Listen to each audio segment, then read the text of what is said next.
오늘 말씀드릴 내용은 죽음을 이기시고 부활하신 예수님을 믿고 복음을 증거하는 증인의 삶에 대해서 말씀드리려고 합니다. 막달라 마리아라는 여자를 통해서 우리가 그것을 들어보려고 하는데요. 여러분들도 잘 아시다시피 막달라 마리아는 7 귀신 들린 여자였습니다. 그런데 예수님을 만난 이후에 완전히 새 사람이 되어서 예수님의 부활에 대해서 증언하는 첫 증인이 되었습니다. 특히 본문 18절에서 절망과 두려움에 떨고 있던 제자들에게 찾아가서 내가 주를 보았다 라고 선포했습니다. 그러니까 이 막달라 마리아는 부활의 증인 중에서 으뜸이라고 우리가 얘기할 수 있을 것 같습니다. 오늘 말씀드릴 첫 번째 내용은 은혜 받은 자가 보여준 사랑입니다. 우리는 인생을 살아가면서 예상치 못했던 무덤을 마주칠 때가 가끔 있습니다. 어떤 때냐면 사랑하는 사람들과의 이별, 그리고 경제적인 파산, 그리고 불치의 병에 걸렸다고 통보받을 때, 또는 내 마음에 어떤 간절한 소망이 무너져 내릴 때 그 자리가 우리 현재를 사는 우리들에게 무덤이라고 비유할 수 있을 것 같습니다. 오늘 본문의 막달라 마리아가 바로 그 자리에 서 있는 것 같습니다. 막달라 마리아는 우리 성도님들 다 아시다시피 모든 사람들이 피하던 여인이었습니다. 그녀에게 7 귀신이 들렸다고 하니까 사람들에게 얼마나 많은 피해와 괴로움을 줬겠습니까? 그리고 또 자신은 또 얼마나 괴로웠겠습니까? 그런데 예수님께서는 그런 여인의 불쌍함을 보시고 7 귀신을 다 쫓아내 주셨습니다. 이로 말미암아서 정말 절망 중에 있던 그녀의 인생에 전혀 기대하지 않았던 희망이 찾아왔습니다. 정말 이런 희망을 가지고 있었는데 이런 희망 중에 청천벽력같이 예수님께서 십자가에 못 박혀 죽으셨다는 사실이 마리아에게 들렸습니다. 아마 그 소식을 들은 마리아는 정말 충격에 빠졌을 것입니다. 갑자기 찾아온 절망 가운데 예수님의 죽음을 애통하기 위해서 그 당시 장례 풍속에 따라서 예수님의 무덤에 찾아갔습니다. 그런데 이제는 예수님의 시신이 없어진 겁니다. 그래서 지금은 또 다른 통곡을 하고 있습니다. 그녀의 이 통곡은 단순히 슬픈 것이 아닙니다. 즉 모든 것이 끝났다는 절망의 애통이었습니다. 그녀에게 예수님은 단순하게 스승, 훨씬 그 이상의 개념을 가지고 있었습니다. 예수님은 왜냐하면 그녀의 구원자였기 때문입니다. 그런 예수님, 그때 막달라 마리아 뒤에 계셨죠. 근데 못 알아왔습니다, 처음에는. 그런데 바로 뒤를 돌아보고 이제 막달라 마리아가 예수님을 알아봅니다. 그러면서 부활하신 예수님을 처음 만나는 아주 귀한 증인이 되었습니다. 그리고 이 부활의 첫 증인이 되어서 제자들에게 알리러 뛰어갑니다. 성경에서 먼저 된 자가 나중되고 나중된 자가 처음 된다라는 말씀 여러분 많이 들어보셨을 겁니다. 그거의 말씀 실현이 아닐까 생각이 듭니다. 막달라 마리아는 정말 절망, 죽음 이런 단어들이 떠오르던 자신의 인생에서 다시 살아났다는 은혜를 기적으로 경험했던 사람입니다. 그런데 도무지 믿기 힘든 예수님의 부활을 증거하는 증인이 됩니다. 이런 거 보면 우리에게 막달라 마리아가 첫 증인이 되었다는 게 훨씬 더 감동적인 것 같습니다.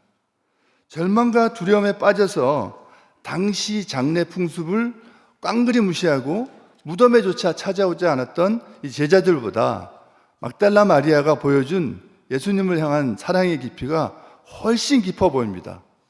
막달라 마리아 같이 주님께 은혜 받은 자는 주님을 향한 무한한 사랑을 나타내야 할 필요가 있습니다. 그러한 자에게 하나님께서는 계속해서 기적을 보여주시고 예수님의 사랑과 은혜를 증거하는 복된 역할을 맡기신다는 거 절대 잊지 말아야 합니다. 우리는 가끔씩 교만에 빠지게 됩니다. 뭐냐면 나는 한 번도 이 예배에 빠진 적이 없어. 그러니까 하나님은 나를 정말 사랑하실 거야 라는 그런 착각해 사는 사람들도 있고요. 나는 교회에서 중직을 맡고 있어. 그러니까 하나님께서는 나를 더욱 사랑하실 거야 라는 그런 정말 말도 안 되는 착각에 빠져 있는 경우가 참 많습니다. 하나님은 그런 사람을 더 귀하게 보시지 않고 마음에 하나님을 누가 더 사랑하는지, 외모가 아니라 마음을 보시는 하나님이시라는 거 잘 기억하시기 바랍니다. 오늘 본문에서는 제자와 막달라 마리아, 외모는 정말 비교가 안 되죠. 그런데 그 두 대상을 비교하면서 우리들에게 주는 교훈이 있을 겁니다. 두 번째는 주께서 주신 메시지입니다.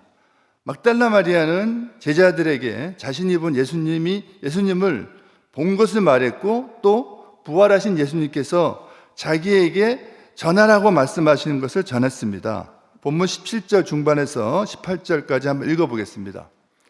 너는 내 형제들에게 가서 이르되 내가 내 아버지 곧 너의 아버지 내 하나님 곧 너의 하나님께로 올라간다 하라 하시니, 막달라 마리아가 가서 제자들에게 내가 주를 보았다 하고 또 주께서 자기에게 이렇게 말씀하셨다 이르니라. 예수님의 부활 자체도 아주 놀라운 메시지입니다. 그런데 예수님께서는 자신의 아버지가 제자들의 아버지라고 말씀하셨습니다. 사도 바울은 고린도후서 13장 4절에서 뭐라고 얘기했냐면, 그리스도께서 약하심으로 십자가에 못 박히셨나니 하나님의 능력으로 살아계시니 우리도 그 안에서 약하나 너에게 대하여 하나님의 능력으로 그와 함께 살리라 라고 말씀하셨습니다. 예수님의 부활은 하나님의 능력을 나타내는 아주 정말 대단한 사건입니다. 사람들이 이 예수님을 십자가에 못 박혀 죽였으나 하나님께서는 인간의 능력을 초월하는 능력, 그 다음에 죽음에서 살리시는 그런 말도 안 되는, 우리가 보기에는 말도 안 되는 그런 능력으로 예수님을 다시 살리셨습니다. 예수님은 자신을 살리신 능력의 하나님께서 제자들의 하나님의 아버지가 되었다라고 막달라 마리아에게 말씀하셨습니다. 우리는 예수님을 죽은 자 가운데서 다시 살려내신 예수님의 아버지이신 하나님께서 나의 아버지, 나의 하나님이 되셨다는 것을 믿고 확신하시기를 간절히 소망합니다. 로마서 4장 17절에서 아브라함은 자신이 믿는 하나님을 뭐라고 말씀하시냐면, 죽은 자를 살리시며 없는 것을 있는 것으로 부르시는 하나님이시다 라고 말씀하고 계십니다. 즉 성경은 훨씬 전에 하나님의 능력에 대해서 말씀하셨습니다. 그런데 성경을 달달달 외웠다는 유대인들 그리고 제자들은 말은 알았지만, 성경은 알았지만 그걸 믿지 못했다는 겁니다. 우리도 그런 거 아닌지, 우리도 성경을 맷독을 했느니 그런 걸 주장하는 것이 아니라 성경의 말씀을 믿는 것, 그게 훨씬 중요하다는 것을 오늘 깨닫는 성도님 되시기를 바랍니다. 세 번째 내용은 믿지 않고 두려워하는 제자들에 대한 내용입니다. 막달라 마리아가 제자들에게 전한 부활의 첫 소식은 좋은 결과를 낳지 못했습니다. 왜냐하면 이 마가복음 16장 17절에 보면 예수님의 제자들은 예수님께서 부활하셨다는 것과 부활하신 예수님께서 마리아에게 보이셨다는 사실을 믿지 않았기 때문입니다. 마가복음 16장 11절을 읽어보겠습니다. 그들은 예수께서 살아나셨다는 것과 마리아에게 보이셨다는 것을 듣고도 믿지 아니하니라. 아멘. 안식 후 첫날 저녁에 예수님이 체포될 때 도망갔던 이 제자들은 유대인들을 두려워해서 문을 굳게 닫고 숨을 죽이고 모여 있었습니다. 예수님의 부활을 믿지 못하는 이 제자들은 마음속에 두려움밖에 없었습니다. 희망이 아니라 절망밖에 없었습니다. 왜냐하면 예수님의 부활은 이성적으로 납득되는 일이 아니라 오직 믿음으로만 받아들일 수 있습니다.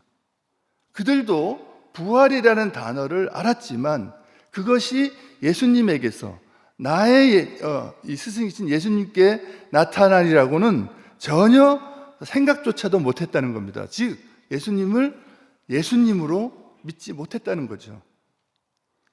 마가복음 16장 14절에서 예수님은 이러한 그들을 보시고 불신앙을 책망하셨습니다. 한번 마가복음 16장 14절을 읽어보겠습니다. 그 후에 11 제자가 음식 먹을 때 예수께서 그들에게 나타나사 그들의 믿음 없는 것과 마음이 완악한 것을 꾸짖으시니 이는 자기가 살아난 것을 본 자들의 말을 믿지 아니함이더라. 그리고 누가복음 24장을 살펴보면 예수님께서는 제자들에게 부활하신 몸을 직접 보이심으로 부활신앙을 믿게 하셨습니다. 그리고 엠마오로 가던 두 제자들에게 성경을 풀어주심으로 그들을 부활의 증인이 되게 하셨습니다. 그리고 의심 많은 도마에게는 예수님께서 직접 자기 손의 못자국과 창에 찔린 옆구리를 보여주심으로 믿게 하셨습니다. 그리고 다메섹 도상에서는 사울에게 나타나서 부활의 증인 되는 바울이 되게 하셨습니다. 예수님은 죽은 나사로와 나인성 과부의 아들과 회당장 야이로의 12살 된 소녀를 살리셨다는 거 그들이 다 봤습니다. 그런데 믿지 못했죠. 그런데 그들은 결국 영원히 살지 못하고 다시 죽었습니다. 그러니까 생명의 한계를 가진 인간이었기 때문입니다. 그런데 예수님은 영원히 죽지 않는 생명의 주로 부활하셨습니다. 그런데 정말 기쁜 소식은 우리도 장차 그런 부활이 이루어질 거라고 성경은 명확하게 말씀하십니다. 성도님, 우리 오늘 이 자리에 모인 이유는 예수님이 누구인가를 확인하러 이 자리에 모인 것이 아닙니다. 기독교 신학자 중에서 예수님을 믿지 않고요, 연구의 대상으로만 여기는 그런 신학자들이 있다고 합니다. 우리는 그런 사람들하고는 차원이 다른 사람이어야 합니다. 우리는 살아계시고 역사하시는 예수님을 만나고 예수님의 말씀을 가슴에 새기고 그 말씀에 순종하기 위해서 이 아침에 이 교회에 나와서 예배를 드리는 겁니다. 이제는 막달라 마리아와 같이 세상에 나가서 내가 주를 보았다 라고 고백하는 삶을 사시기 바랍니다. 부활하신 예수님의 증인으로 사는 것 참으로 영광된 일입니다. 하나님의 은혜를 받아서 주님을 만나서 성도가 되었고 예수님의 말씀에 순종하면서 각 사람에게 주신 사명을 이루어가면서 예수님의 향기를 드러내면서 살아가는 인생, 이런 인생이 정말 참되고 복된 인생이라는 것을 깨달으시고 그리스도인이라는 거룩한 정체성을 가지고 살아가는 우리 대구 동부교회 성도님 되시기를 간절히 소망합니다. 기도하겠습니다. 사랑과 은혜가 풍성하신 하나님 아버지, 감사를 드립니다.